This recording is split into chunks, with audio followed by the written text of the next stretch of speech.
I'm just trying to wrap my mind around this moment. I'm here with the most beautiful woman in Nigeria, and we're about to eat a giant rat. Pretty cool Friday. Welcome to Nigeria. Before we enter Lagos, Africa's biggest city of over 20 million, we're heading deep into the countryside to explore Nigeria's most unique protein, bushmeat. Wild African animals that are hunted or more commonly trapped for the purpose of consumption. Have you ever eaten these? No, I haven't. Bushmeat is fairly common here, but not all bushmeat is the same. This particular animal is high in protein, I think all meat is high in protein. but this particular one is very high in protein. Super protein. In our first 2 Nigeria episodes, Miss Nigeria and I are taking on this distinct delicacy. We're doing it. Yeah. From clean and orderly bushmeat farms to markets hawking wild animals, some that I never expected to see for sale. But before that, I'm heading to a small local village to see what folks here cook up as part of their everyday diet. Breakfast is here. By the way, thank you. Esther and her family settled here by the river a few hours from the mega city of Lagos. Folks around here make most of their income through fishing and farming, but selling fish traps is another common side hustle. Esther has a third business that brings in neighbors and brought us here too. It looks stunning, and it's a large volume of food. That's about the size of my stomach. They say your stomach is about the size of your fist. Do you know that? No, I don't. That's your stomach I right think my there. stomach is smaller. This is even more than your stomach. Could you eat this whole thing? I don't think so. See? Made from corn that's been fermented for 3 days, pop is a good source of calories and nutrition. Prep is simple. Boil it in water and mix. But pop alone is bland. Folks usually combine it with something else. First of all, we have to add the sugar to the pop. Ruth, my local guide, shows me how to double down on the flavor. Yeah. This. Oh, you get deep. Yeah. Oh, you're going. Oh, See that? real deep. Wow. Or a side meal made of beans and red chili peppers. Holy shit. No, I can do it. No, sit down. Take a break. Then deep fried until it turns a beautifully crispy shade of golden brown. They call it. Akura. Akara. Akara. Yeah, it's nice if you eat it together. These are simple, affordable ingredients, but when prepared the right way, with a bit of work and creativity, it's delicious. And a little more pop. That's a combination. I like it. It kind of coats your mouth. It's so smooth. A little bit sweet from the sugar, almost sour. They're both good. I love these fritters. Super crunchy, just a little bit of seasoning, not overpowering. Pop and bean cakes are breakfast staples, but in the end, they are just cleverly disguised vegetables. So what about the meat? Well, today is a special day. This is the first process of the goat preparation. They kind of singe the hairs off. This is a method I've seen done everywhere. In Papua, when they did a pig. In Vietnam, when they do goat. In Ninh Binh, they do the same thing. Next, chopped pieces of goat meat are boiled in a soup made with plantains, red chili peppers, and lemongrass. The dish is called goat pepper soup, a recipe anyone around Nigeria will recognize. So right here, she has kind of a chicken bouillon. You know, the goat is a little too goaty. We want it to be a little chickeny too. You want some goat? Ah. What are these homes made out of? Is it just mud? Is there something else? He said stick, it's gotten in the forest, and then the wall is made of mud. How long does it take to build a house like this? Is that long or fast for you? That's long, since it's just mud. Yes, you just pass like. These are plantains? Yeah. Yeah, it's like a sticky potato. It's taken on some of that broth. I like that. I'm gonna try the meat now. I love the meat. It's super juicy, but more than anything, this seasoning combination, especially with all the chilies, super good. Why the peppers? Why is that so popular as a seasoning? Do you have any idea? It is healthy, even more healthy than plantain. It has more nutrients and helps the immune system fight diseases. And is it only with goat, or are people doing this preparation with other animals too? We could have beef pepper soup. We could have pig, even a dog. Wow, wow. Yeah. Have you had the dog one? No, I haven't.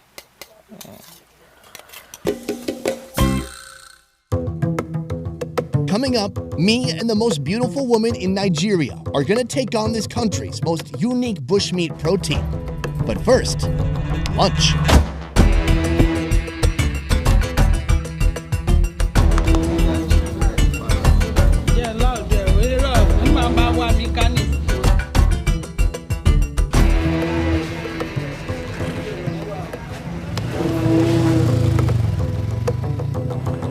Kashi, Yes. we're doing it. Yes. Welcome to Mama J. Do you know Mama J personally? I just met her. She does catering. Yes. Maybe she could cater your wedding.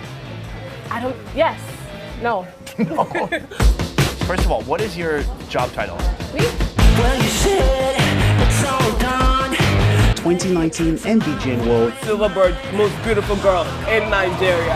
Her name is Yakachi Douglas. Nyekachi Douglas. Nyekachi Douglas. She will be representing Nigeria at the 69th edition of the Miss World Beauty Pageant. Miss World Africa for 2019 is Nigeria. Miss World Africa. Yeah. Wow, that's quite a title. Yeah. So we've actually been planning to come to Nigeria for a while. Really? We became familiar with you because you had kind of a viral moment. Could you tell me about that? What happened? Okay.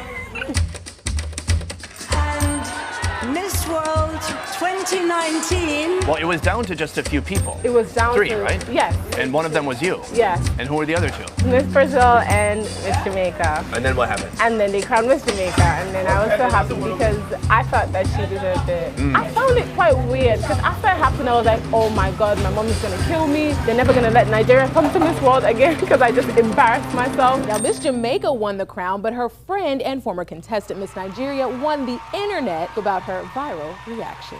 Her reaction is taking social media by storm. Observers say it's a great example of women supporting other women. I hope you saw that video of our queen winning. Our queen. I think what I was trying to show is that you don't really have to be fighting with someone that's fighting for the same goal, and we don't need that one crown to do it. We can do it with or without the crown, and that's exactly what we're trying to teach younger ladies out here. We should work with each other and try and uplift each other as women and as people, and we should know that we can do anything we want to, regardless of whatever title that we have. And here we are at this restaurant about to dig into some Ewa. Ewa. Yeah, if I'm saying it right. Break it down. You're gonna be our food expert. Oh God. And anything you can't figure out, we'll say in voiceover. Okay. Ewa literally means beans. It's prepared in a bean stew, and the sauce comes from this intestine soup.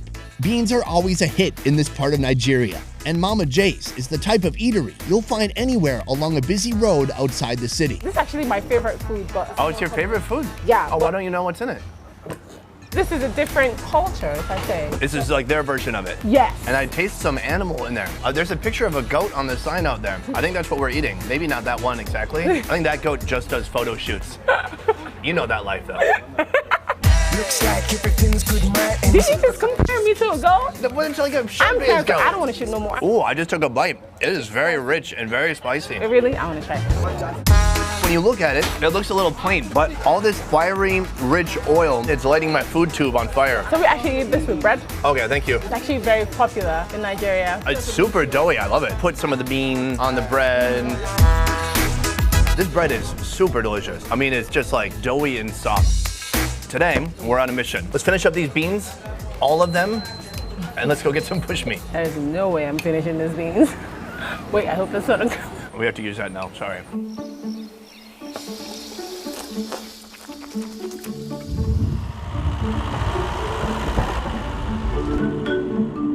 Well, hi there.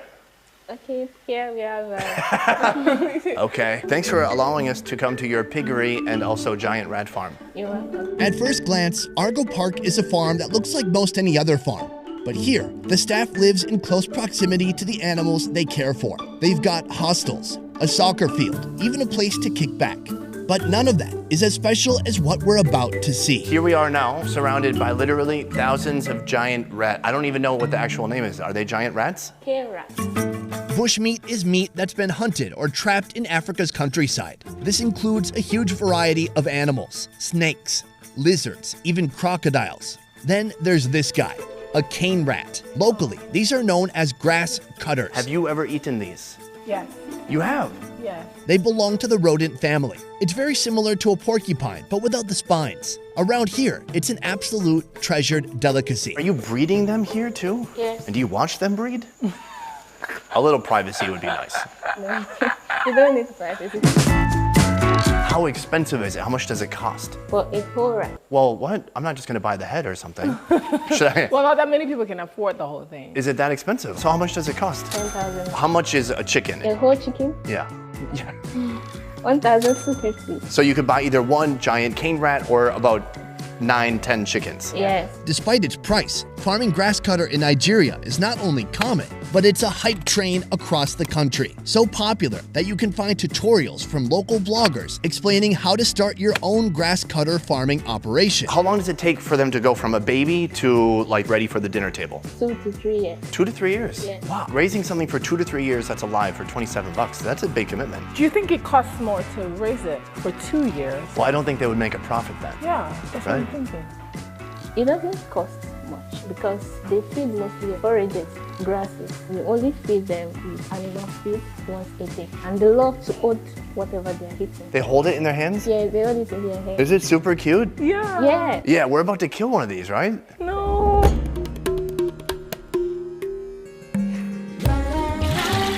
Why do people love this so much? This particular animal is high in protein and it's white meat. No cholesterol, no fat. I think all meat is high in protein, no? But this particular one is very high in protein. Super protein. The chopped meat is first boiled with red onion, chicken seasoning, salt, and wild basil. Then they fry it. For the sauce, they grind up a combination of red onion, tomato, and red chili pepper. Put it in hot oil, add chopped red onion, salt, black pepper, and sweet basil leaves. At last, the meat joins the party. What do you think of this cooking preparation? I'm so excited to taste it. It's like it's calling my name. I'm a little blown away. I thought it would be a little bit more basic preparation. This must be half culinary school and half rat farm. Because, what is this? Was there a tractor behind us? Yeah. Look at this production value. Hey! What do you want to start with? Do you see the head looking at you? Yeah. But I'm looking for the feet. This is a pretty big chunk. Oh my gosh. Is that the thigh? Yeah, probably a back thigh. All right, cheers. Wait. Is there Palm wine. Oh, is that what that is? Yes. Oh, it's good. Oh my God, it's really good. It's very sour. Okay, are we ready now? Mm-hmm. All right, go for it.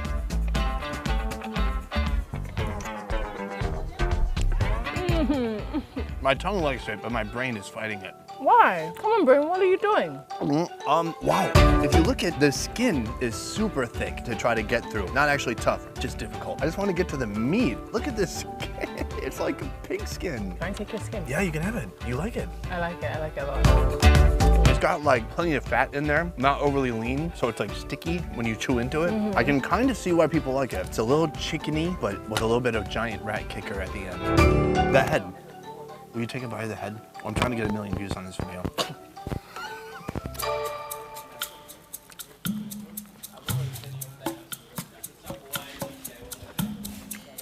Million views. And it doesn't bother you that you're eating its head? No. That's where its feelings and stuff were stored, like its memories.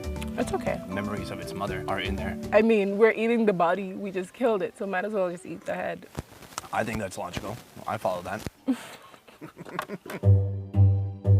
Listen, as a pageant queen, there's many stages of competition. There's, the congeniality one, where they ask you questions. We're just doing the Q&A round. Yakashi, as a representative for Nigeria, and someone who's eaten giant rat more than once, please tell us why more people should eat giant rat. Thank you very much for that question.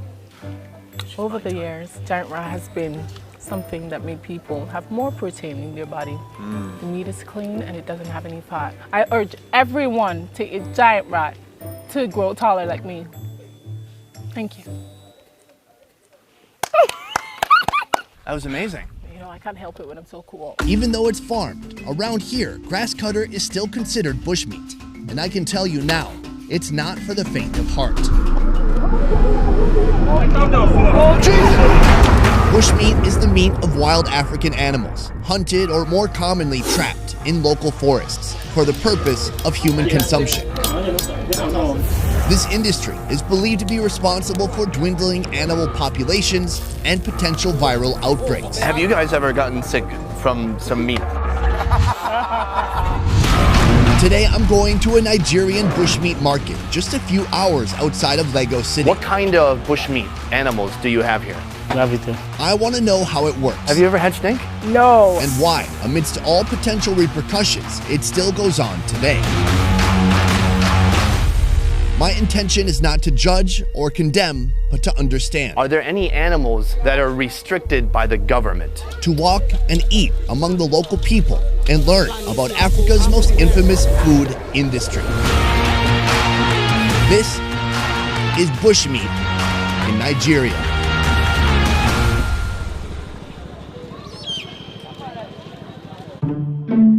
This is Oluwo Market. It's been here for too long for people to know how long. Centuries at least. Open for business from early morning to dusk. I expected the vibe here to match that of a hacky Vice expose with dark, ominous music. But it's not like that at all. The mood here is almost festive, bustling with energy, and everyone from traders to customers appear to have a smile on their face. There are snails, a broad selection of seafood, and if you walk far enough, you'll find trading stalls for one of West Africa's biggest wild game industries. But before that, a quick starter course with Miss World Africa, Nyakachi. First of all, Nyakachi, this market has everything. Literally everything. Like? What are the actual names of these? Maggots, yes, maggots. Oh, that's super appetizing. So I see you have two different kinds of maggots here. What kind of tree do these come from? Oh, okay, so these are the same thing like I would find in Southeast Asia. I've had this in Vietnam before. How you doing, man? Although these seem to be a little bit bigger. These are like roided up. These hit the weight room. The worms are dressed up with salt, pepper, onion, and crawfish seasoning. Boiled, then roasted. Okay, I'm gonna give it a smell first, a little sniff test. I like it. Yeah, this is. Oh, I got a little too close there. Oh, sorry. I thought it was cocaine. Cheers.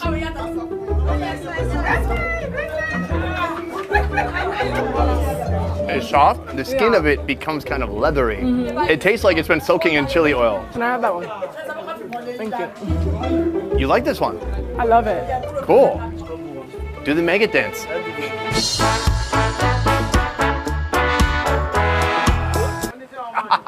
Oh my gosh. These are the biggest I've ever seen. You don't eat the head. I like it. Okay. Let's just go for it.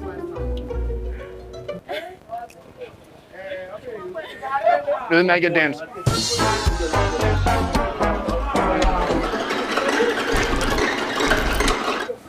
It's so full of stuff. Oh God.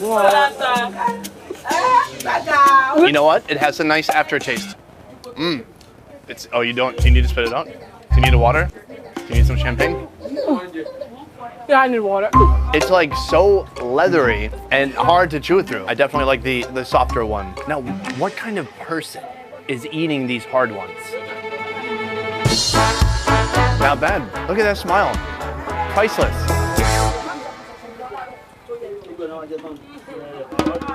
As we make our way into the market, the smell of burning animal flesh and singed fur wrap around us, sticking to our clothes and clinging to our hair.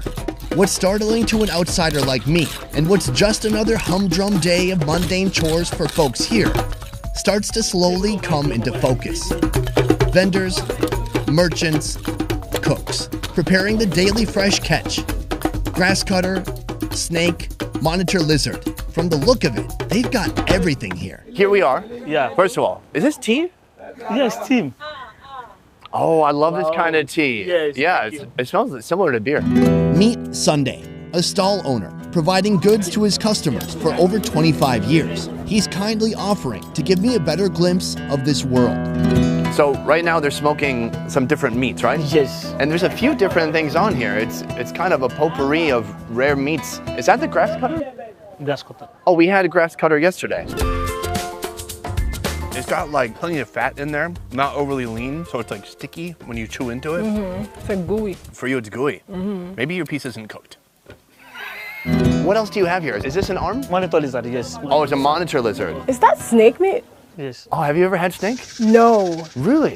Snakes are my worst enemies, like literally. That's the thing I'm scared of the most. I'm actually terrified. Like I feel like it's gonna go in my tummy and come back and bite But you know me. what though? After you cut it into pieces, they can't do any damage. Okay. You don't believe me? You think it might come back to life? Of course it can't bite me. Like Terminator 2, it's gonna mold back to life? This is python meat, a local favorite. I don't I don't eat it. Are you scared of snakes? Well, I guess it's not for everyone. The snake has been chopped up into handheld pieces, then smoked over a fire until it's completely dried out. Smells like fish. Yes. All right, let's go for it.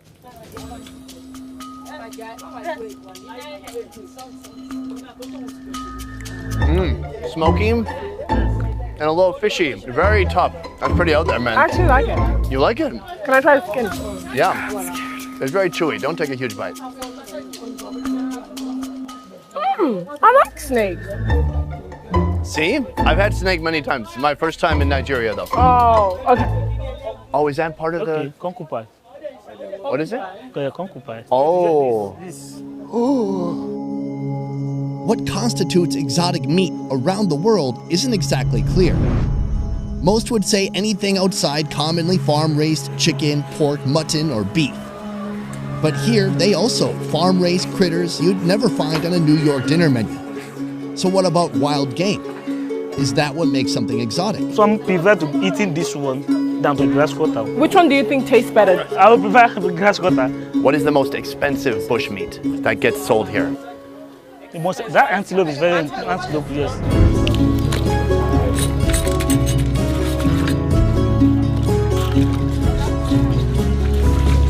Personally, I grew up in Minnesota eating deer meat that had been hunted and never thought anything of it. In Bali, some tribes have religious ceremonies surrounding the slaughter and consumption of porcupine. Porcupine actually is very special for our religion. We offer them to our god. In parts of Indonesia, they don't have a history of agriculture, so they hunt and eat wild boar and rats. Which one is your favorite? Because he likes rats. All right, I'm starting to feel better about rats. So what is exotic, and what's just another day in Nigeria's countryside? This is the auction area for all these animals, all this bushmeat. She's got a giant monitor lizard here. Oh, geez. So this is generally kind of what's available here. Yes. I mean, what is on this table? So there's, is that a... This is deer. Just a deer? Deer, yes. These are antelope. Yeah. Are these babies, or do they only get that big? No, this big one. Oh, that's the big one. That's full size. There's nothing here that'd be on your typical Costco grocery list. And what's this one? Bush cat. Bush cat. Yes. For the price of about 5 cups of Starbucks coffee, you can pick up something like this. And then there's this one. Bush dog, yeah. A bush dog. Dog, yes. So this is some kind of a wild dog. Yes. This one is in a bush. Can't come outside. Okay, so it's not a pet. Yes. Oh, that's a crocodile. So this one's alive still? Yes. Where'd you get it? Beside the bush, just like in some water. Wow, this is something else. The surreal range of available creatures is a shock even to me. Creatures I'd only seen on Animal Planet are right here in front of me, ready for sale to the highest bidder. My understanding is, you know, in Nigeria, you can still get chicken, goat, sheep, cow, all of that you can get pretty easily. Yes. Even though the bush meat is more expensive, people want to buy it. Why is that? Because the taste is very, very different. Is it just the taste, or is it also like, are there any health benefits or something medicinal about the food? Everybody buys bush meat because of the taste. Okay. Because it's not common. Are there any animals that are restricted by the government? Are there any animals that are off limits? No, at all. Nearly all the animals here today are not endangered. Regardless, I find it interesting that from what I can see, the idea of endangered isn't really a concept here. With no oversight or government regulation, every day hunters and trappers go to the seemingly infinite jungle, and every day they bring back something to sell. This has been happening for generations. For them, it was normal then, and it's normal now.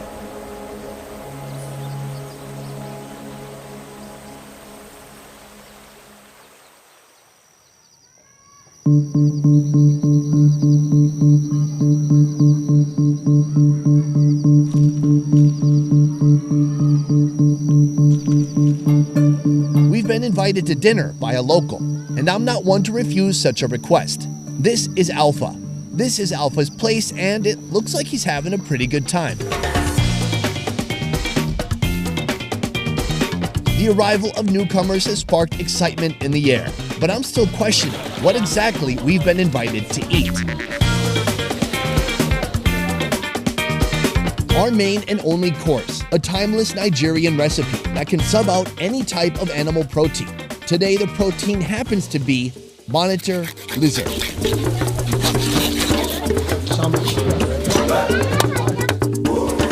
The meat is put in a well-known local mixture of palm oil, onion, a blend of chili peppers, tomato, and onion. It appears the lizard boils for some time to cook it through and soften up the meat.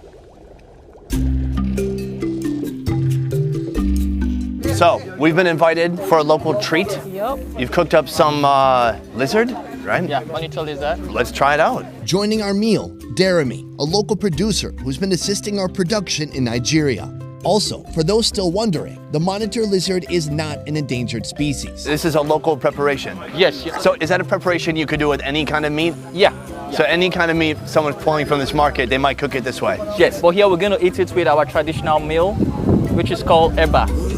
This is eba, a staple food in Nigeria. It's made of dry, grated cassava that's been mixed with hot water. All right, this is our carbohydrate. Oh, it's so hot. I'm gonna give it a dip. Let's cheers. Cheers. Yeah. The sauce was really good. Fresh, spicy, and just tomatoey. Descriptions. This meat's still pretty hot. I didn't dig into that yet. Where do you think they caught this lizard? From the other side of the lake. You think they set up traps over there? Yeah, they do. Okay, so some people are real hunters. Yeah. Probably mostly it's trappers. Definitely have to be a hunter to be able to know how to set the trap and know when to check up if the trap has gotten any game or meat per se. Right. If you leave something in the trap too long, then something else gets your meal. Thank you. Yeah. What piece is this? What do I even get? Are these ribs? Can I just bite off of it? Yeah, you could. Oh, there you go. It doesn't look that hard to bite into. The skin feels a little bit like that snake from before. It's thick and kind of gelatinous, gooey. Yeah, get in there. I like it. That's pretty good. Oh. That's pretty good. It's so spicy, man. That spice just hangs out in the back of my throat. Yeah, but that's how we like our sauce in this part of Nigeria. But I love the flavor, and it's addictive. Like, you got to satisfy that spice by adding more spice. Yeah.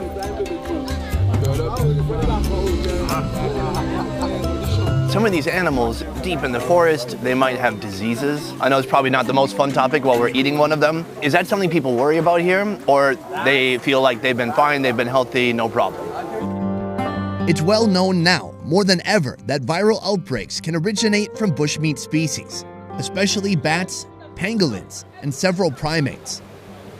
Regardless of if the animals, if the bushmeat, the game has an illness or not, and we believe that the enzymes, the germs, the virus will not be able to stand the heat level or the temperature level at which we cook them.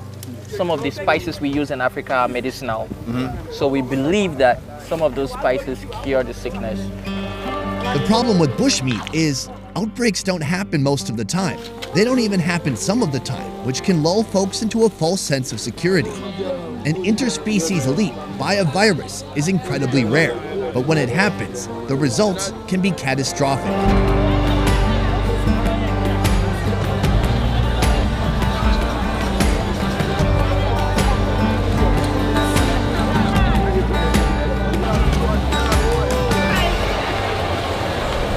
Have you guys ever gotten sick from some meat? Nah, I've not. Nobody eats rare meat here, right? Nah. Even beef?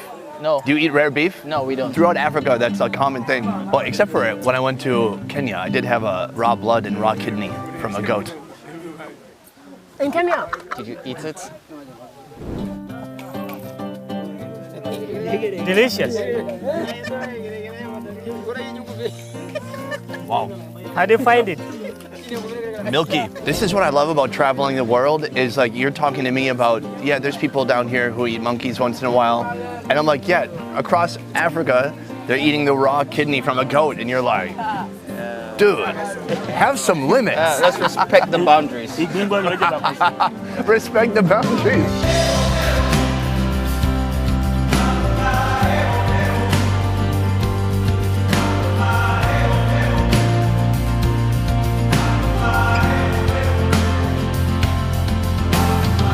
I don't want to persuade you that what happens here is good or bad. I just want you to understand why. Here and in many parts of Africa, it's been like this since anyone can remember. like it or not, the bushmeat industry is going to continue until its financial incentives are taken away and until education of its potential repercussions becomes widespread.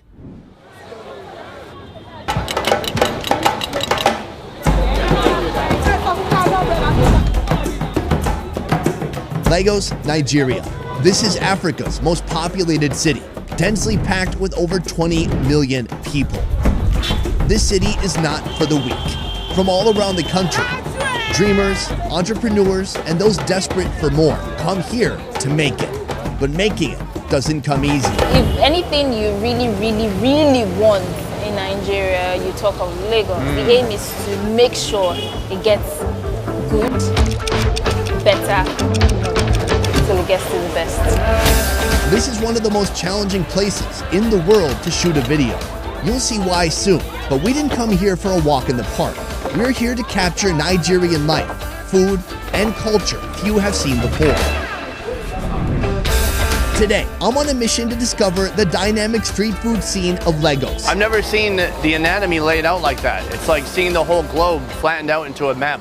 Seeing how far my money will get me as I attempt to fill my stomach. Very nice. And empty my wallet. Is that tripe? Trying to spend over $100 in 24 hours. This should be less than $1. Oh, I'm gonna have to eat a lot.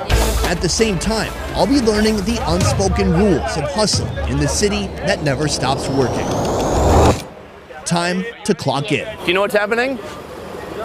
I don't. Tell me. Okay, so we have fish and chicken here. This is Folly, a Lagos local, a creative contributor to Badabox, Nigeria's most exciting news and entertainment YouTube channel.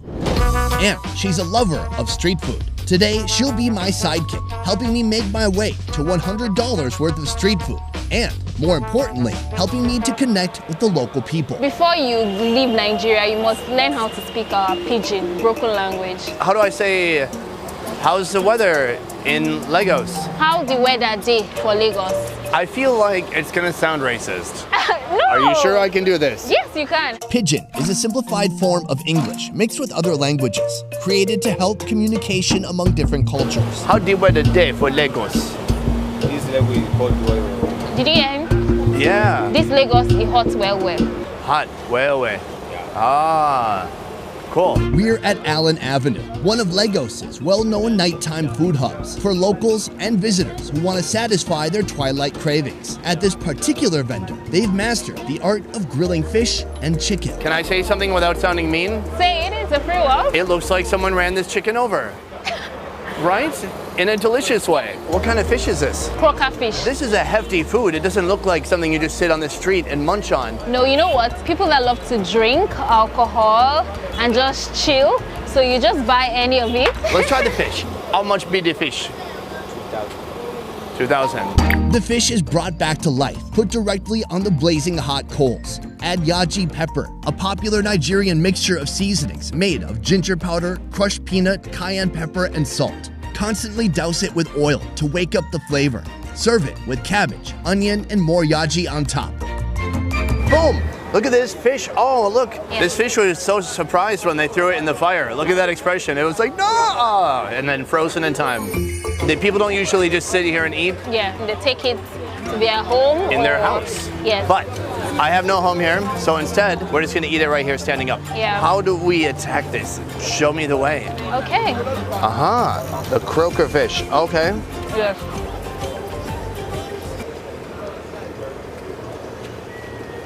What is that? It's a fish bone.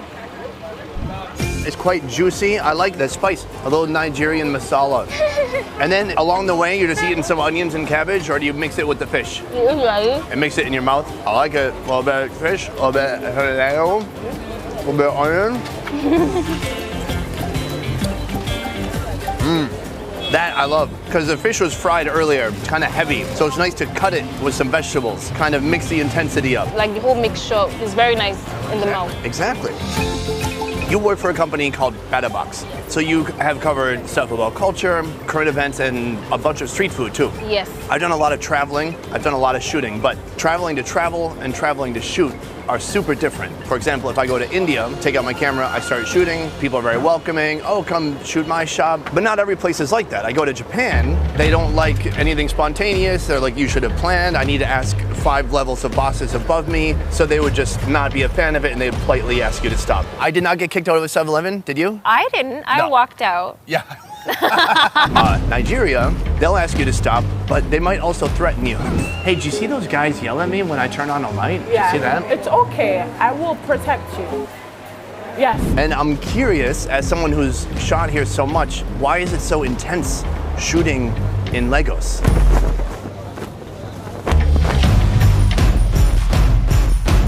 It's abundant, it's dynamic, it's pure energy. Like adding some Red Bull to your morning coffee. This would be like the New York of Nigeria. Very active. Everything is so fast here, literally. Lagos, one of the fastest growing cities in the world. Always moving, always changing. If you want to survive, pick a spot and sell something. Anything.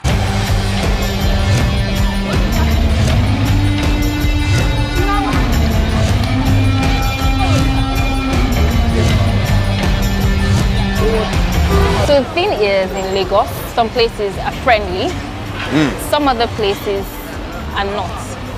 The whole reason is if you can tip them, they're fine. So, you should never go anywhere and just start shooting randomly. The moment that you're coming somewhere else, you're bringing camera, they feel like, oh, they can make money out of this, then some people would come at you, and then that's when you have to tip them.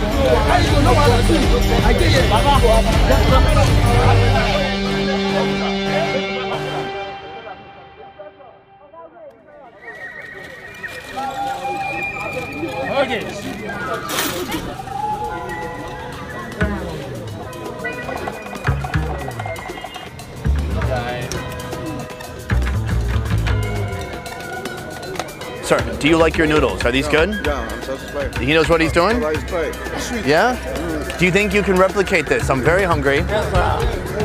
Let's do it. Our next stop, right here. This vendor has been in the street food business for the last 15 years, offering a cozy nightcap for the sober crowd and the not so sober crowd. We got food coming in, food going out. This is one package of noodles. He puts in some water, and then he's digging deep in the apron. There's something in there. It's a lighter. Okay, well, you can't cook without fire. What kind of noodles is he making? The normal noodles with veggies inside. Oh, this is Indomie. Yes. These are from all the way from Indonesia to here. The popular word is Indomie. Hey, Indonesia, big ups. Oh, that's gonna be so spicy. Dude. Oh, this is straight chili sauce. Yes. That is like level 5 hell spicy. All right, he is mixing this about furiously. Can we do some eggs too? Do the eggs go in the noodles? Is that a normal thing? I don't want to break tradition. You're like a featured extra. Have you ever been in a movie before? We actually paid him to sit next to us and just eat noodles. Oh my gosh, look at this, steamy and smelling super spicy. Let's go for it. Nice flavor, tremendously spicy.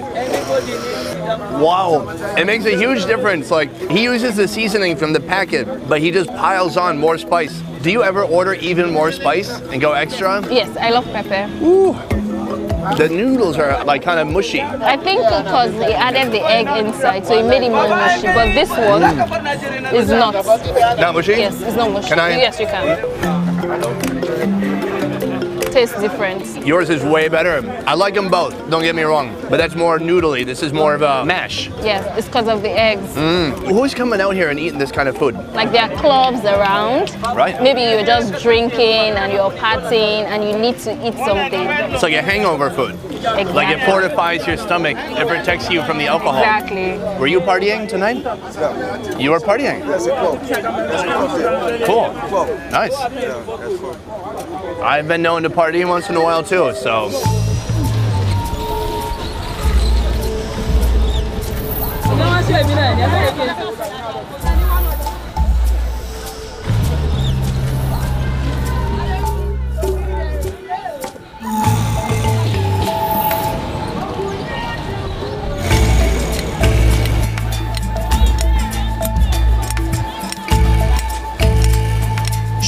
Lagos is not easy for foreigners or locals alike. But as an outsider, if you try it on your own, you won't last 2 minutes.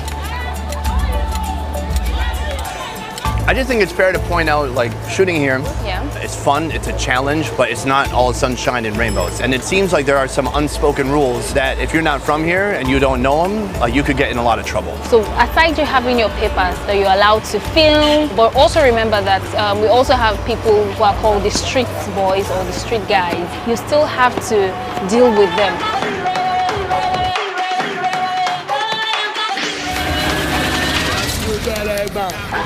Here you gotta play by the rules of the street.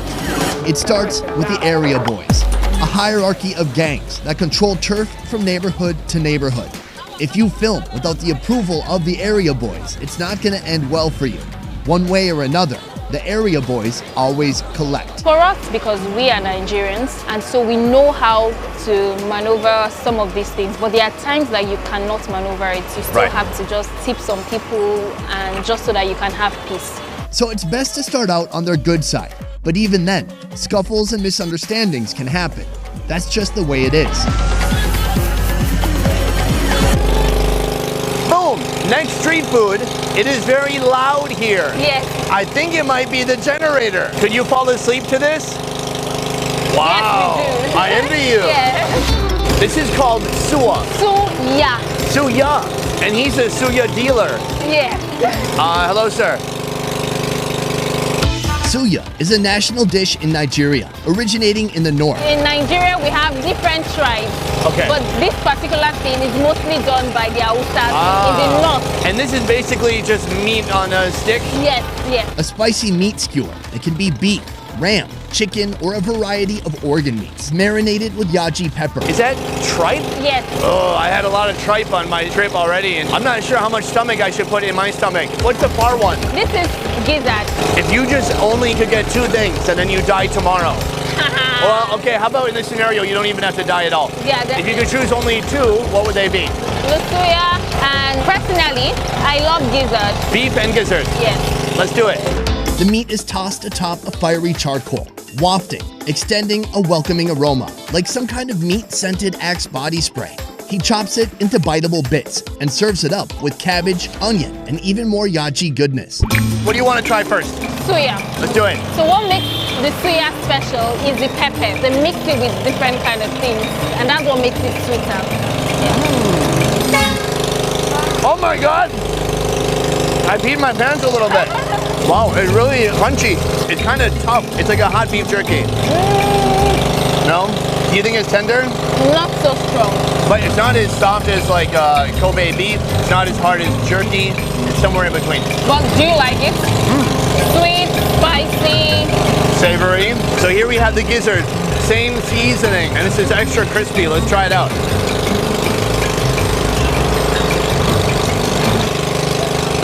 It's like chicken jerky. It's tough. It requires some chewing. But listen, I don't mind texture. I'm not a guy who thinks every steak should melt in my mouth and I could eat it with no teeth. I like textures from like tough to gelatinous to gooey to whatever. This is more on the side where you really have to put some work into chewing to get through it. It's a fun snack. So spicy. That's the idea. The more you eat the suya, you drink more. I knew it. It's like a bit oversalted. And you want to like wash down a cold beer. Oh, that would be nice, huh? Right, guys? But I gave up drinking. Oh, it's alcohol. I thought there'd be a lot more Sprite in there, just judging from the bottles. I think, did that just break my streak, Liz? Oh my God. I went 5 weeks without drinking. I accidentally drank. Ooh, what is in my cup? What is So that? it's like to help wash down your system. A digestif. Yes. Everything is flexible. It's flexible. And can I dance better too? Wow, that's good. That was like a sea walk. It is the next day. Our aim is to eat $100 worth of street food. Together, we've only eaten around $12 worth of street food. Do you know what that means? Oh yeah, I'm not giving up. That means we have to double down, triple down, and eat a lot. Before you leave Nigeria, you'll be like this. I'll be in this shape. Yeah, you'll be in this shape. Speaking of, this is our next food. Ah, smooth transition. This is the Obalende area, one of the best street food hotspots in Lagos. Busy streets and an abundance of schools means there's plenty of affordable options at every turn. First up, the Puff Puff. How do I say, can I have one order of Puff Puff? No one order. You call the amount. So it's like, Mama, give me 15 naira puff puff. I feel rude because I'm not saying, could I please disturb you for a Puff Puff? That's how I would usually speak. Okay. I'm saying, give me a Puff Puff. Okay. It's not rude? It's a street language. It's okay? Yes. The Puff Puff, a well-known snack across West Africa, a sinfully addictive delicacy and a must-have for parties in Nigeria. It's basically a deep-fried donut made with baking flour, yeast, a little water, and salt. So we got about 5 each. I think it's gonna taste like fried bread. Oh. Now, these are fresh. It is super hot. It's on a newspaper. Oh, non-compliance with the regulations of these provisions and the guidelines. And Nobody reads the paper. they We don't just read the eat- paper. we Just eat the eat food. it, yeah. Okay. It's hot. It's like a donut hole, but with no powdered sugar or anything sweet. Crunchy on the outside, but very like dense and doughy on the inside. I like it. How do I say this? Hey, this is yummy. The puff puff sweet wella. Mama, the Puff Puff sweet wella. Merci. If you have to rate it out of 10, what will you give it? If I'm grading it for what it is, I would give it like a 8.5, 9. Yeah, just yummy fried bread. I like the way you call it bread. Oh, what do you call it? Just puff puff. On the streets of Lagos, you could stumble upon some great food. But even better, the food can find its way to you. For vendors who don't own a piece of the sidewalk, this is the next best option. Stay portable, stay on the move.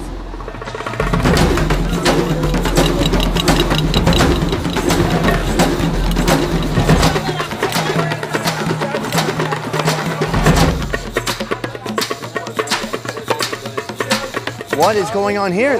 We had so many carbs, and now this is like vegetables and meat. It's like Did you call it vegetables? Wait, what is it? And What is it? This white one, it's grated Oh. cassava. Oh. This here is a delightful delicacy from the east that's spread across most of Nigeria. It's called abacha, a type of local salad. Is this her own recipe, or is this a kind of common dish that you might find? It might taste slightly different depending on who is doing it, but it's the same. Everyone has their own twist. Yes. This is her style, starting with fresh herbs, shredded cassava, ugba, or fermented beans from an African oil bean tree, then onion, chili, and slices of white eggplant.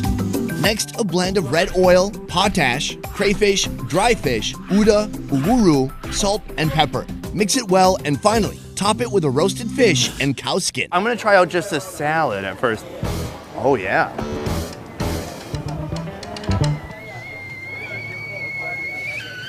Spicy. Is this spicy for you at all? Normal. Cassava, it has that like nice starchy density to it. Super fresh herbs, so aromatic. I really like it. And it's healthy. Healthy. Yeah. On the side here, a thick cut of cow skin. I'm gonna try taking a bite But out of it's this. nice to try with your hand. Hold on, I've got sanitizer. Cool. Nice. What do you like about the skin? It tastes nice and it's just something you put on top of your food, like meat and fish. It's a nice squishy texture. This is quality. I think if you served this to me and I was like, oh, this is so good, where is this restaurant? And you were like, it's on some lady's head. I wouldn't believe you.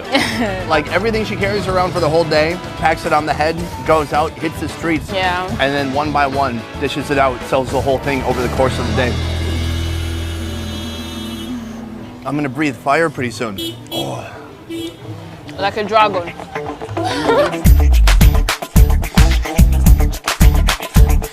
Oh, next street food. Hello, ma'am. Cool. What kind of food is this? The Yoruba word for it, ogi, but it's generally called pap. This dish is also known by a much more endearing name, Nigerian pudding. Okay, so right now she's scooping up the pap. It's very thick. Is it made with millet? Yes. Yes. You know, in Namibia, same thing, and they call it porridge there too. Oh, we call it ogi. Oh, and then sugar on top. Okay, a load of sugar. Oh, thank you. I mix the sugar? Yes, let me show you this. Oh, a deeper mix. Yes. The sugar is just completely dissolving inside. Exactly. I like it, the look of it. It's very smooth. What? Sweet. I was wrong. It tastes way different than what I had in Namibia. Is there milk in here? No milk, just sugar and pap. It has like a slightly sour taste to it. It will go through a fermenting process. Oh, it does? Yes. I like it though. It's like really good baby food. Or if you don't have teeth, for old people too. So you are on foot every day, walking these streets, serving the food. How long does it take to get rid of the food? So she sells in the morning and at night. Oh, wow. Yes. Double shift. Yeah, exactly. So if she leaves her house in the morning, in 3 hours, it's done. At night, 3 hours, she's done. I want to ask, I notice you have these markings on your face. Could you tell me where that comes from? There are different reasons why you get a tribal mark. So back in the days, some of these tribal marks are created for fashion. Then also the tribal marks is for identification. So when you see the tribal marks on your face, you know that, oh, this person is from this place.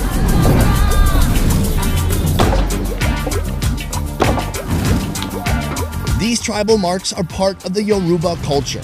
They're permanently etched onto the body by burning or searing the skin during childhood, identifying, displaying their tribe, family, and heritage. Can I ask, how old were you when you had this done? 6 months or 1 year old. So do you even remember it? No, not at all. It looks really cool. I have a dimple.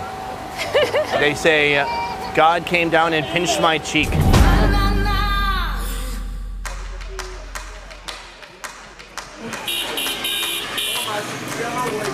Next up, right here, tucked into a street corner under the stifling Lagos sun, the show must go on.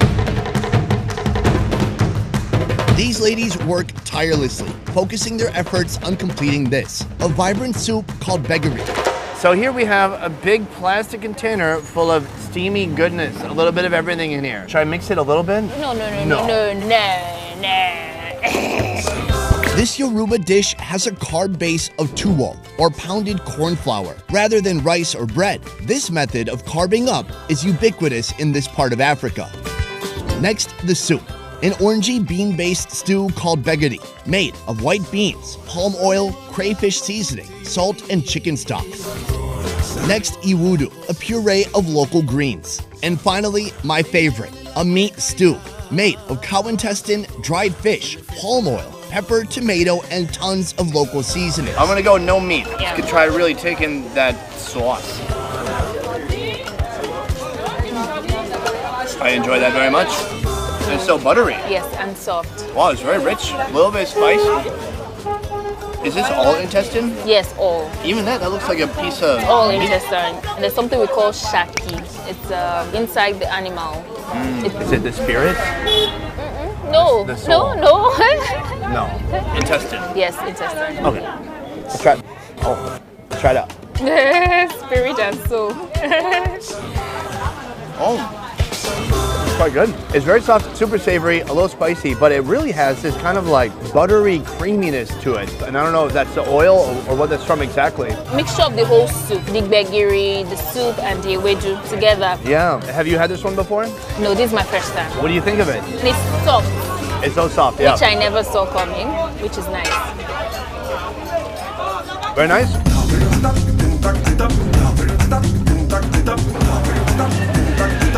Our next stop, a fuss-free taste of Nigeria. It's quick, it's easy, it's street food in its rawest form. I'm talking about this, grilled plantains and peanuts. But more importantly, my company, a cameo by a promising young artist in the showbiz world of Nigeria. Right now we're in Nigeria, getting deep with a local rap artist. Are you a rapper? No, I'm a singer. Oh, a singer. God damn it, let's restart. Cut. No. How you doing? Swazi? I'm good, yeah. Nice to meet you. This is my friend Swazi. A 24-year-old Nigerian singer, songwriter, performer, model, actor, and fashion entrepreneur, making a name for himself in the Nigerian music industry. Besides his love of music, he's also a big fan of food. How does it work? I see a banana, I see nuts, I see opportunities for jokes. I'm not gonna make them. Break it off. Oh, it's steaming inside. I like that. You can, like this. It doesn't stick. All right, we gotta do it for the camera. Thick way. Oh, they stick so easily. It's a good combo. The plantain is quite dry. Eating it alone, it's boring. Boring, yeah. But when you try it like this, it makes more sense. And it's very filling. Most students in secondary school, this is what they prefer buying because it can sustain them till they get home. I've seen all the daytime street food so far is like high energy, high carbohydrate, like a lot of bang for your buck kind of food. Yeah. And everyone out here is so fit, but just to be alive out here, you got to exert a lot of energy. It's very hot. Are you from Lagos? I'm not from Lagos, well, I've been living in Lagos for like 5 years now. Were you doing music before you came here? Yeah, but not professionally. Is that why you came here, for music? Yeah, because in Nigeria, Lagos is like the market. Once you're big in Lagos, you can be big in every other part of the country. But once you're big in other parts of the country, you have to struggle and still come to Lagos and start from the bottom. From the bottom. Yeah. The heartbeat of Lagos can be felt throughout the country and throughout the continent. One of the fastest growing cities in the world. Its pulse invites those who are hungry for more. For both of you, I want to know, what is your version of success? A few years from now, what would success look like to you here in Lagos? Okay, to me, success is not all about money. Success to me is all about getting better in your craft and trying to be better in what you do. So that when you are no longer there, people will still have a reason to talk about you or to look out for your craft or to check out your old stuff and all that. So to me, success is all about how many lives are impacted while I'm still there. What about you? All right, similar to what he said, but what would really give me great joy and fulfillment is when I know that I have the influence to change some things or, change people's life or make their life better with what I do. And at the same time, it comes with money. I think there's nothing wrong with saying that. You can do a lot more good with money than without money, so. In the end, these streets will make or break you. But either way, you'll never know until you try. For me, coming to Lagos, being here for a week, like, it is a true test. And it's been a challenge worth taking on. I feel like really fulfilled. Like each day I feel beat up, but I come back the next day like, all right, let's go again, bitch. When you first came to Lagos, did you have any culture shock? There's one thing they say, if you know white for Lagos, you know feel white for anywhere else. Unlike other parts of Nigeria, life in Lagos is pretty expensive. So the rent, the transportation, Lagos is not a place that you just come and sleep on your bed morning till night and expect manna to fall from heaven. Manna don't fall from heaven in Lagos. Yeah, people here hustle. They work their ass off. Lagos has rough edges. For an outsider like me, it's a lot to get used to in a short amount of time. What I didn't understand at first is that the challenges we've faced shooting here are a reflection of a culture who, after generations of mistreatment and oppression from outside forces, now refuses to be taken for granted from outsiders or anyone else. Boom! That is street food here in Lagos. When we started this video, I put forth the $100 challenge in this city to see if I could eat $100 worth of street food. We have the calculator right here. It's doing calculations, I presume. Oh, we didn't? Okay, the editor did not put, and the final number is, we didn't spend even close to $100. Exactly, I told you. I think food here is just so affordable. Yes, very affordable. $100 is so much. Guys, another attempt, another failure, but we tried, we went for it. The $100 challenge failed again, but one day, one city in the future, we will make it for sure. I can tell you that. Yes. Lagos, Africa's most populated city, is also home to the world's largest floating village. Look at that, the smoke is just billowing out of here. What? That's just like a big piece of plastic playground equipment. Oh man, we are in the middle of a traffic jam right now. We're causing it, actually. Oh shit. Thousands of residents living in homes above the water, resting on stilts. Ever since I was born, I've been living on water. We have thousands of our men that they don't go to the land side because whatever they need here is on the water. Here you'll find one of the most unique cultures anywhere. Whoa, this is like a floating grocery store right here. From the food, I feel like I snorted a jalapeno. to the local economy. We have a group of people that base in fishing. But each day, their way of life is being threatened. As big as the communities, there's nothing I can point out and say this is what the government have done. The only time the government needs us is time for election, time to vote. Welcome to the water city of Makoko.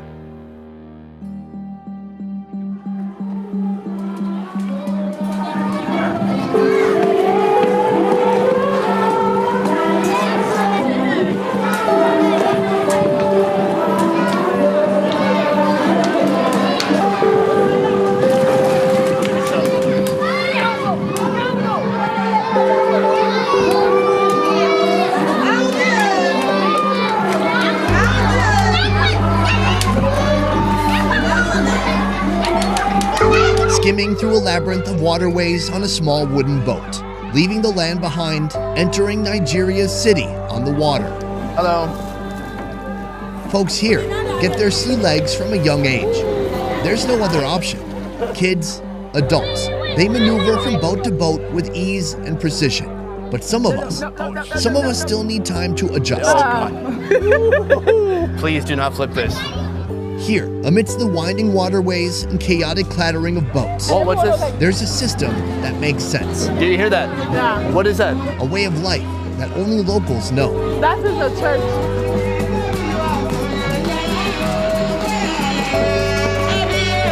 It all starts on the boats. Boatmen picking up their first passengers of the day. Fishermen preparing their nets and heading out to sea. Kids coming back from church. They have those here too. And hawkers. Whoa. Self-contained floating food markets offering goods on the go. This is like a mobile grocery store. Here she's got a little bit of everything.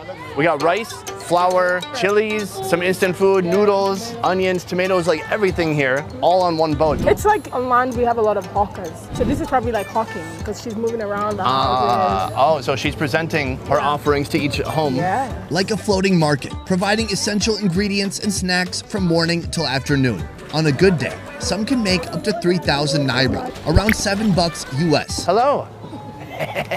We found another snack boat, and she has more ready-to-eat foods. Yeah. So tons of beer, water, soda. What's this one? Did you make these? They call it kokata. Can I have 2 kokata? 2, please? Oh, these look awesome. It looks like sugar keeping a bunch of nuts together. That looks delicious. Thank you. Ooh, and we're back on the road. They look like they have honey in it. Yeah, let's try this out. Cheers! No! Yo, that's outstanding. Just like sweet, syrupy sugar holding together all these roasted nuts. I love it. I feel like we're in Venice. You know Venice?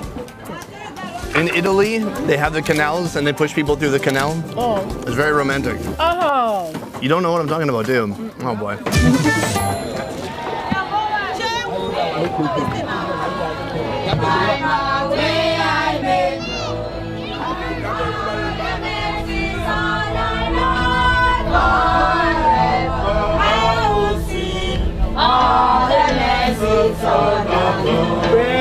How many times have you been to Makoko?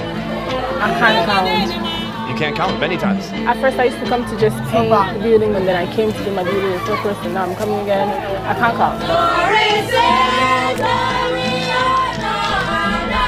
How do you feel when you come here?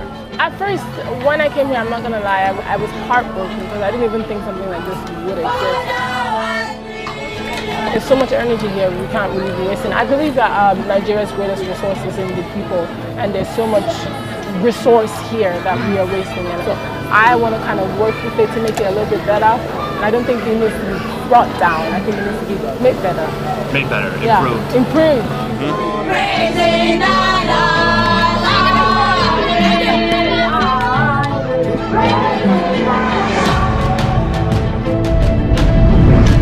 Some say it's the world's largest floating city, the Venice of Africa. Makoko was not planned, but born of human necessity. This place started as a fishing village, settled in the 19th century. Wow, what is he making? That looks awesome. Hello, look at this. Oh, wow. Now, it's home to more than 200,000 people. Most of the structures here rest on stilts above the Lagos Lagoon. It's a spectacle that can't be missed as you cross the nearby mainland bridge. I've been here for just a couple hours today so far. No doubt there is struggle here. But as I look around, as I look in people's eyes, as I see the kids here, like, they're smiling. Like, look at this kid. What is he on? That's just like a big piece of plastic playground equipment. Oh, yeah, it is. That's a boat. Like here, people are just finding a way to make it work.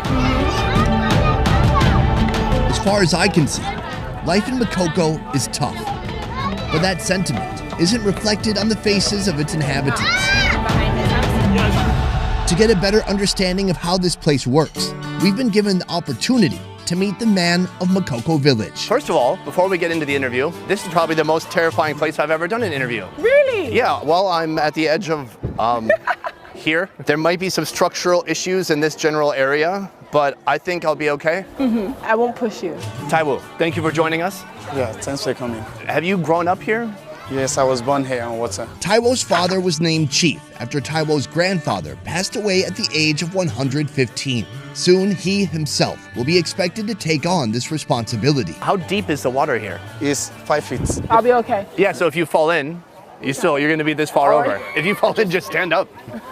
Are people using this water for anything? You know, this water here, we don't use it for anything. We have a borehole where we get our drinking water from. The only time we use the water is when it's raining season. The kids jump into the water to learn how to swim.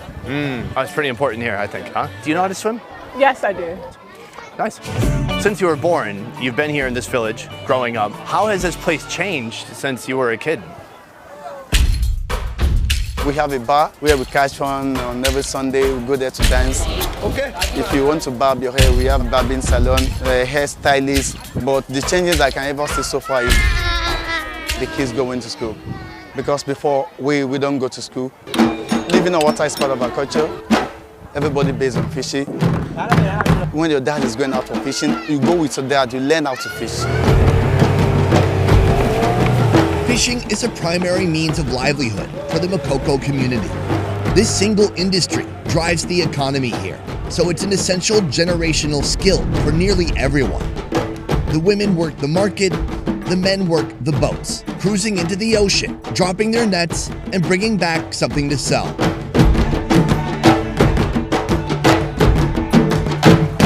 Have you done shooting like this before? Not really. Not really. What's harder, fishing or shooting? Yeah, fishing. Fishing's harder? Yeah, okay. Well, that seems obvious. How old were you the first time you came out here and learned how to fish? When I was 8 or 5 years, I started going with my dad to learn how to fish. Yeah, when I got to the age of 12 years, sometimes I go with my friends. When I got married, my father had to tell me to go on my own, so that whatever money I make, it has to be me and my wife. Ah, okay. In a good day, how much fish is a fisherman bringing in? When it's raining season, we make much money. But right now, if you go in this time, you make like 10,000, 7,000, sometimes 5,000. Like 20 bucks a day? Yeah, because we have a lot of people into fishing now, lots of them. In this process, I can say the women make much money than the men. So we just have to come back with the fish. So we give the fish to them, so they take it to the market. If the price change, they know that's in the market. We don't know about it. So when we come back, we scale the basket for them 2,000. So they pay us our money 2,000. So they can go outside and sell it 10,000, 5,000. That's not a problem. So the men work the boats and the women work the market? Yes, the market.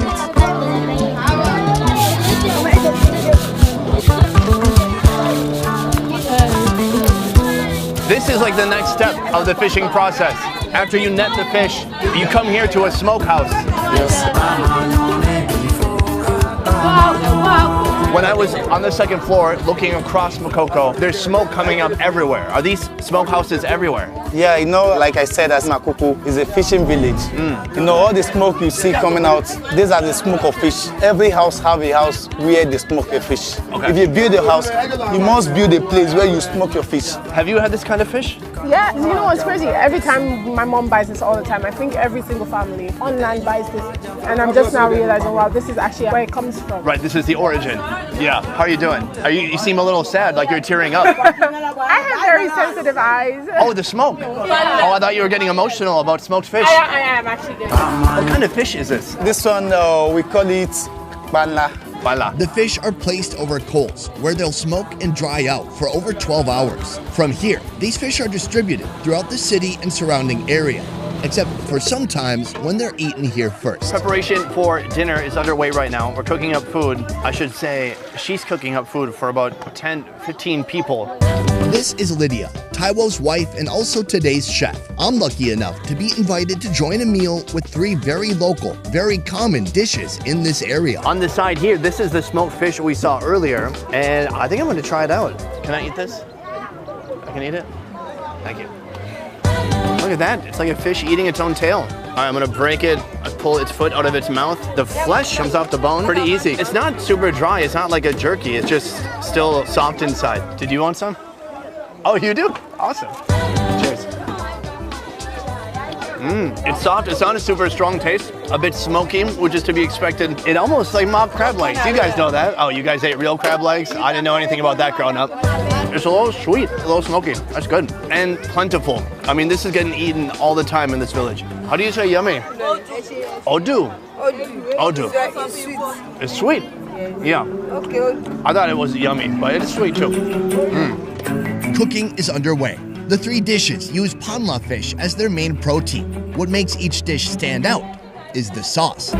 First up, onut chonu, white onion, salsa, a mixture of tomatoes, red chilies, and red onions. Salt to taste, then add the fish. Next up, owe flu flu. Palm oil is added to a hot pot. More onions, more salsa, then crayfish seasoning, salt, and finally a generous portion of dried fish. Finally, gali dodo, a thick stew with the same familiar ingredients. Look at that. But this time, she adds even more onion, water, dried fish, and cassava flakes, mixed and boiled until it becomes thick. How many people are living here? We have more than 200,000 people, but the children are more than the adults. Oh, there's more children than adults. Yeah. In this Makoko, we don't have support from the government. The only time they need us time for election, time to vote. Right. He made a lot of promises. When he got to the power, nothing has been done.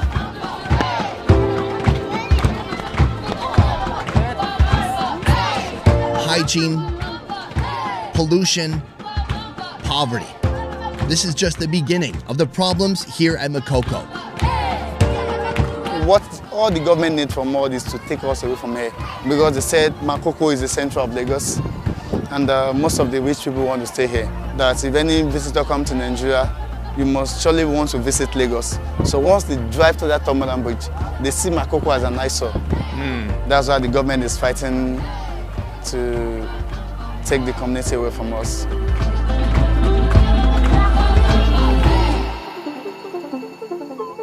The government and this village are at an ongoing standoff. A lack of understanding between the two sides has long led to tense conflicts, uncertainty, and further suffering. There's no doubt this is a special place, uniquely full of energy. It has its own color and culture, built by a resourceful, perseverant community. These tough conditions have produced tough people. But still, all people need opportunity to thrive. Amen. Let us spoon go down. Yeah. Okay, yes. Yeah, take it from the bottom. It smells fantastic. Say eshema. Eshema. That means thank you. Oh, thank you, Eshema.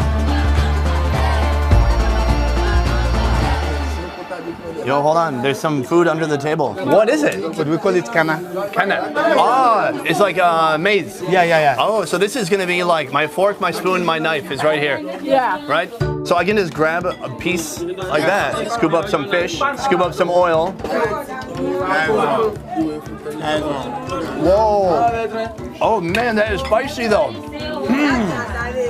That's delicious, but that is spicy. Oh, I like spicy. I like spicy too, but man, I feel like I snorted a jalapeno. You like this one? The fish is so good. It's so intense, but it's got like smoky, meaty fish and then a ton of spice to it. Is that your second bag? Ah, that's the shit right there. Okay. Do you know everyone in this village? Everybody. So every time you're going down the street here on your boat, it's all people you know. Friends, family. You see, when I'm going, people start calling me Taiwo. How often do you have everybody like this? That's when we have a party. Oh, it's a party now. I'm here. I like people here are powerful. Well, that's just a Sunday afternoon for you. Yeah. No big deal. I didn't try this one because this one is also also fish, also tomato, but then they've got some cassava flakes to thicken it up. Bro, that's delicious. This is no joke. I thought I loved this one, but I love this one more. Really? I'm cheating on this one with this one. So I was talking to her earlier and I said just being here for a short time, it's maybe half a day now, I'm so impressed because obviously there's struggle here, but you wouldn't know it from the way everyone's acting. You know, everyone's upbeat, loud, happy, smiling, dancing, singing. It's just very impressive to me. What do you think is the future for Makoko? Yeah, I think the future for Makoko now is, let me say, education. That would be the best. I think once they start going to school, they start learning other trades from outside. They start learning other work to do. Some of them can get work outside and live fishing. But do you think kids are getting educated but staying here? Or is the goal to get educated so they can move out and do something else? Once they get education, if they are educated, none of them want to stay here. They want to get a better place to live than here. And that's okay with you? It's okay.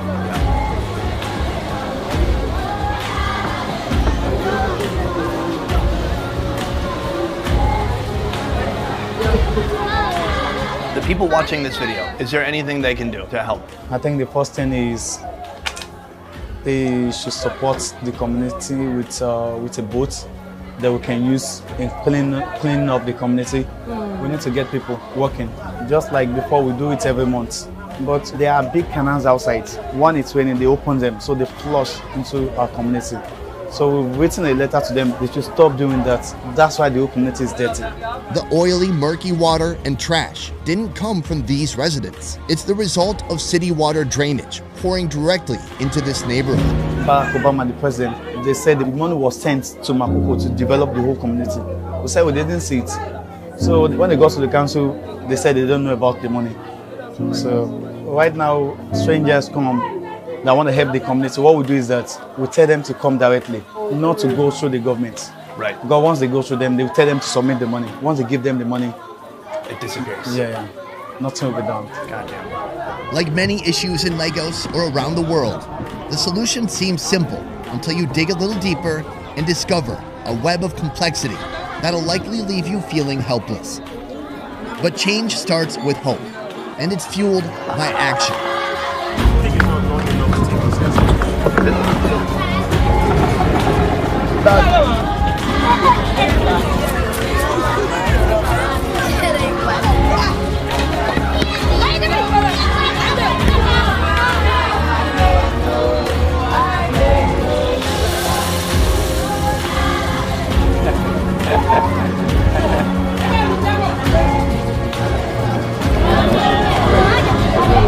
This is probably the coolest, most remote, unusual bar I've ever been to in my life. I like the vibe in here. Right, it's a good vibe. So last time you were here, you were actually contributing by doing some art. Yeah, and I painted that tiny little squares. That's a nice contribution. Yeah. What kind of deeper look did you get today that you missed when you were here last time? A lot of things that I didn't fully understand until now. Obviously, I know now where the dirt is coming from. It's not their waste, but it's the waste that's coming in from this. Right, it's other people's waste. Yes. Is there something you personally want to do? Oh, ever since I've come here, my plan is to clear up the city. I don't want people to come here and tell them to move because it's not as clean. I want people to come here and see Makoko as a part of the good things that our country has. It might take time, but I hope that I have the patience and the consistency to keep going as I have since I found it until now. I think it's definitely an enormous task, but absolutely it's a place worth putting resources into. Yes. Cheers.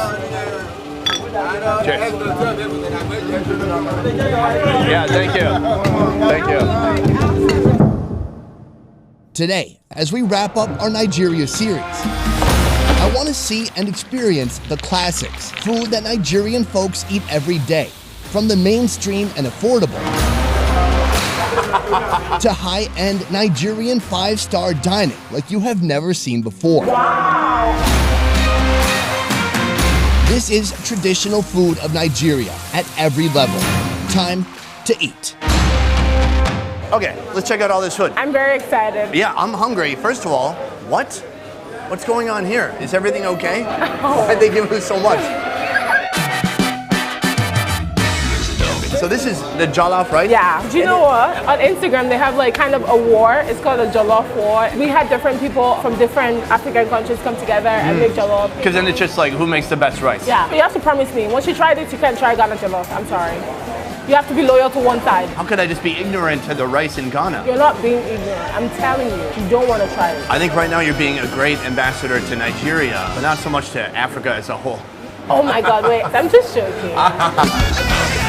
They use long grain rice, locally grown with a sweet taste. It's cooked with a mixture of oil, tomato paste, onion, and red chili peppers. The secret is to cook it until the rice absorbs all the sauce. Well, I'm gonna go straight up.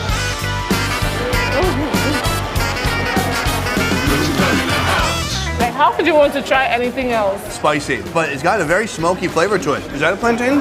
No. Wow, that's very good. A little bit of tomato, and then just like a complex smokiness to it. I love that. If they don't do it good, it's not smoky. Did you know how this place got the name White House? No.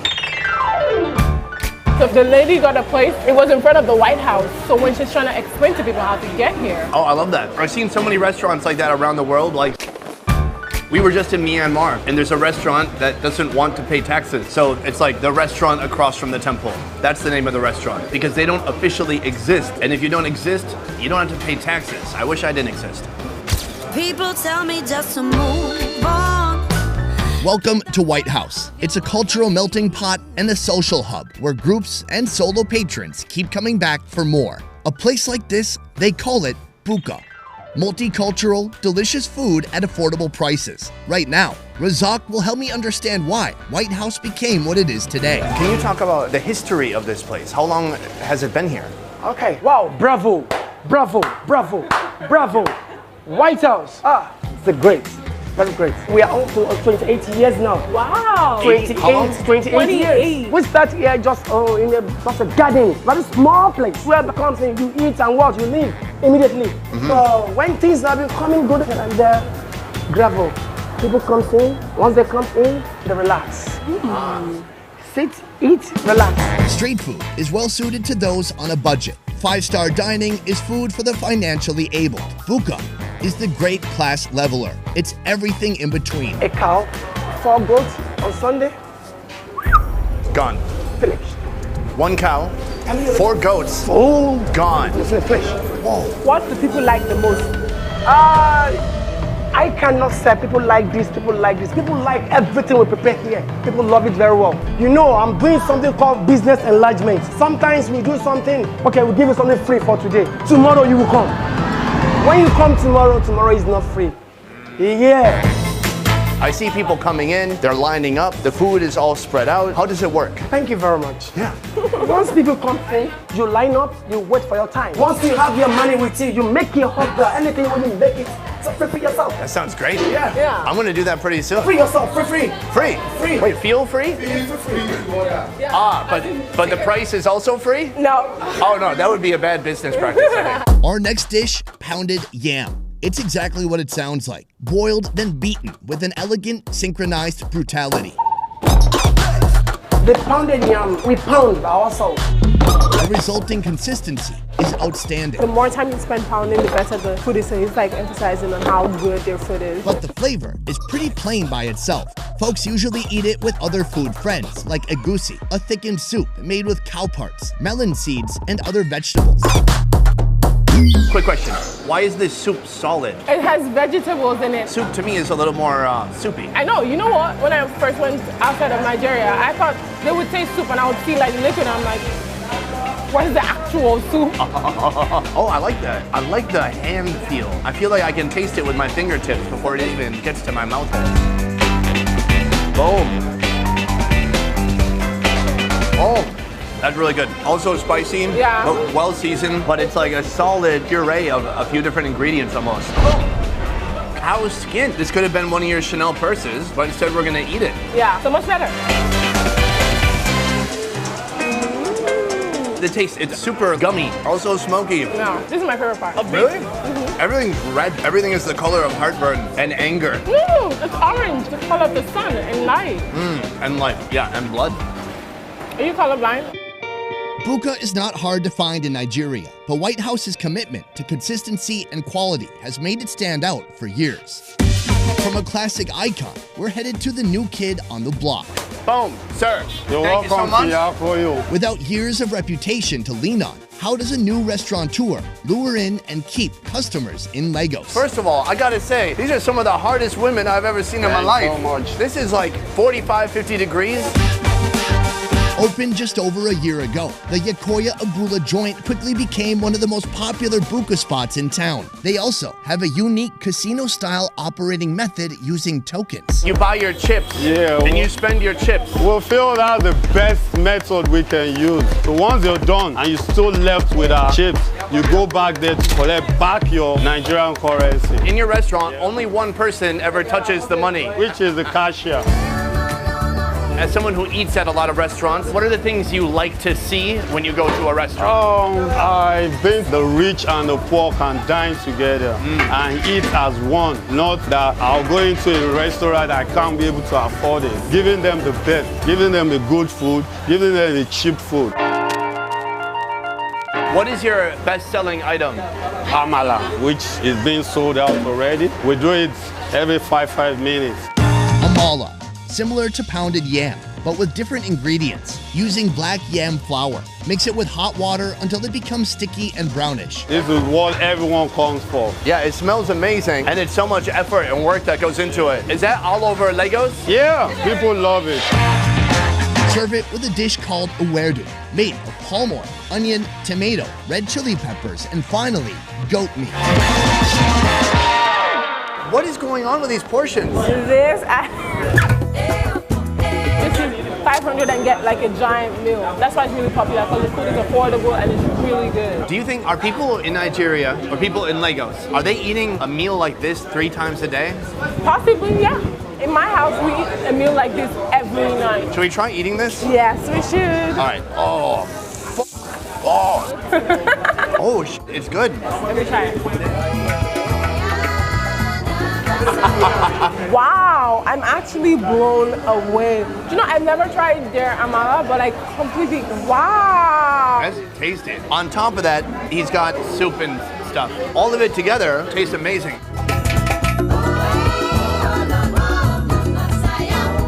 It's delicious. It's so good. It's kind of like a thick soup with mashed potato kind of texture, but even softer than the mashed potato. And then the flavor itself, super spicy and savory in a way that just feels like comforting. Like it warms you up from the inside. Yeah. Also, what's this? He says it's a lamb. He said lamb. Yeah. A lamb what though?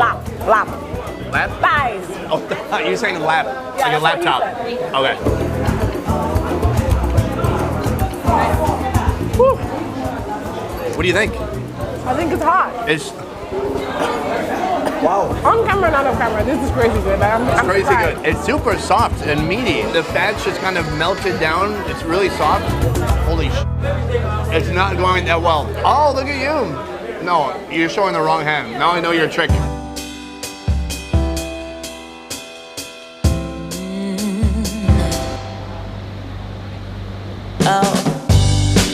Well, hello. Hello. First of all, thank you for thinking I have enough hair to warrant a hairnet. Yeah. Do I need to really wear this? You'll be alright. Ile Eros. Yes. You are Eros. I am Eros. This is House of Eros. Correct. Meet Tolu Uragbobo, also known as Chef Eros, named after the Greek god of love. He's the man who knows what billionaires eat for lunch. He went to London to study international business management. That's where he found his life's passion and obsession. Food. How'd you learn to cook? Cooking for me is a gift. Some people can sing, some people can act. I can cook. I can think something in my head and put it together on a plate and it comes out just as I thought. After spending years learning from other chefs and even cooking for the likes of France's president, Eros moved back to Lagos and opened one of the first chef-owned gourmet Nigerian restaurants, serving traditional food with a culinary twist. Which is more useful for a restaurant entrepreneur, like study cooking and then try to start a business, or study business and try and figure out the business as you go?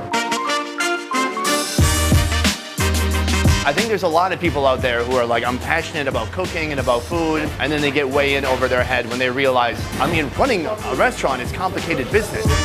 It is very complicated. So many moving parts, so many elements, about timing, everything. It's so complicated. Right. I think that's a great piece of advice, though. If you want to start a restaurant, at least take a business course. If you don't have that business acumen, you don't have that knowledge of business, it's going to be really hard. Except you do get a partner who is the business person, and then you're the chef, and then you balance yourself out. Are you both? I am both. For dinner, we're going to try 3 different courses from the chef's tasting menu, including this creature, the guinea fowl. But first, rice.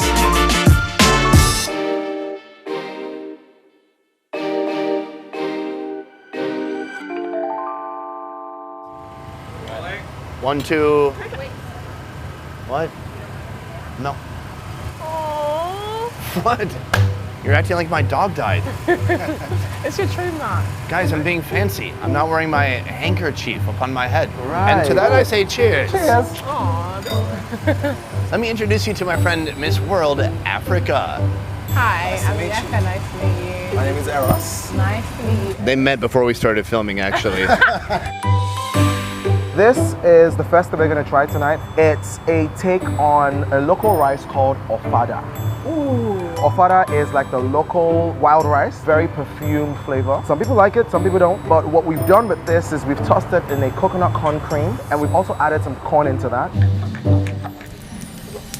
We've layered it with tozo. Tozo is a really fatty cut of beef, which has like great marbling, and use the drippings from the tozo to make a pepper sauce. And then we've served it inside of the shell of a coconut. Again. You know what? He said everything so nicely. I don't even want to listen to him no more. I just want to eat. All right, let's try. Let's go.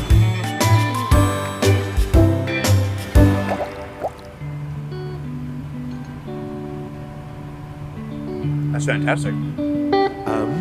It's kind of like a. You know, I think I'm crying. You're gonna cry? That's how good I'm You're not crying? joking. Yeah, I am. I think we could do another viral moment right now. Yeah. Oh, that's fantastic. When you moved out and then came back after so long, what did you see about your country that you hadn't realized before? I started to appreciate our food even more because I missed Nigerian food. I missed the complexity of the flavor, missed the depth of a lot of the things that we cook. I also missed the spiciness of a lot of our food. But then I saw a lot of growth in the space that I was away. Lagos in particular had grown tremendously in terms of the amount of people who had moved in and the number of new places that had opened. And I sort of wanted to join that movement, is why I decided to start the restaurant, going down the restaurant route. I feel like we really value each other's presence. I mean, sometimes people say that we don't really value our own products, but one thing I know for sure is when I came back here, the kind of reception that I got here is different from anywhere else in the world. It might be louder somewhere else, but the way I feel inside is so much. It just feels like home. Yes. Yeah, there's And usually it's so just special. one place that can really make you feel that way. Course 2, masa, a rice cake fried in butter with suya pepper on top, paired with something I've seen in Nigeria but never tried before, antelope. All we do is toss it in butter, rosemary, and garlic. And that's it. We serve the antelope with a antelope reduction and chocolate. So it's chocolate and antelope reduction. Nice. So in my head, right, when an antelope is killed, it's usually like hung to dry out. So this is basically like my interpretation of a hanging antelope on a tree. And Cry now. Are you okay? What's happening? I'm you're the hungry? only one that is just. You need to get the antelope off the tree. Like that. Coat that in the chocolate, okay? We take a bite.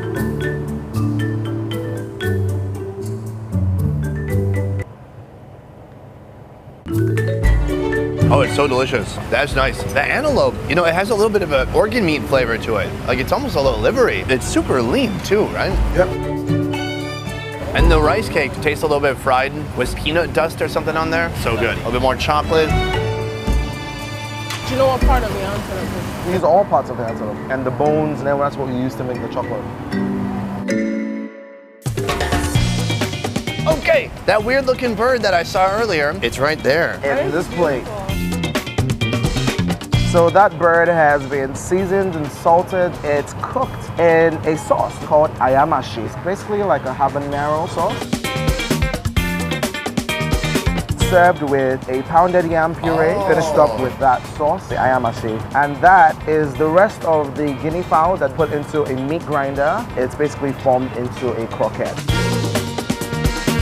Enjoy. It's really spicy too. Oh, fantastic. We had some pounded yam earlier. They gave us like 2 kgs of it in a bowl. Yeah. And they were like, eat, you animals. I like to have this with a fork and spoon.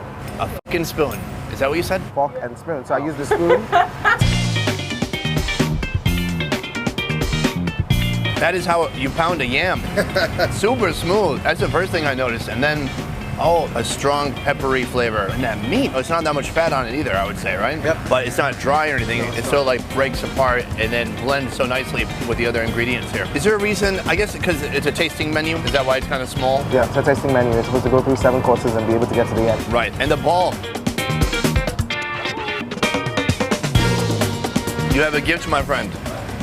That's outstanding. How do I describe it? It's just good. Guys, just come here and you eat it and figure it out. Describe it to yourself. And what do you think? I think that this is the only place I want to eat for the rest of my life. It's a whole experience.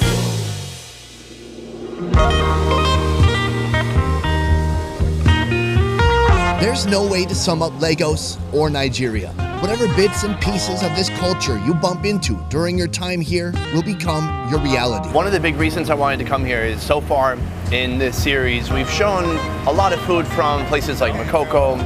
No. And oftentimes when I go to countries, people feel disappointed that we don't show like higher end food because it exists. You know, whatever people see becomes their reality. And so this is to kind of balance out our coverage of this place. As a filmmaker, it's the hardest, yet most rewarding country I've ever visited. I travel to be challenged, to immerse myself in different, unfathomable ways of life, unlike anything I'm familiar with. But if there is one takeaway that I can hold to be a universal truth, it's that this city is not for the weak. Even though things are bad here in our country, I'm so confident in our people. I know that we don't crack easy. Like, people are so willing to push through. We have so much talent. It's such a beautiful country. It's so colorful. It's full of so much flavor and depth, and the people love each other, you know. I've never had as much fun as I've had in Nigeria. Nowhere. There's no place ever. It's like a mix of the two. It's like I have the worst time and the best time in Nigeria. Amen. Guys, thank you so much to my wonderful host, Nakashi. I'd like to shake you. This is definitely the most beautiful couple of days of this year, and I've learned so much about my country, myself, and I'm actually quite hurt that it's ending. And I loved waking up every time in the morning to get where we need to be. I'm so grateful. Thank you so much. This is a blessing for me, and it's a lesson that I will take for the rest of my life. Thank you. Thanks so much for watching. We'll see you next time. Goodbye. Peace.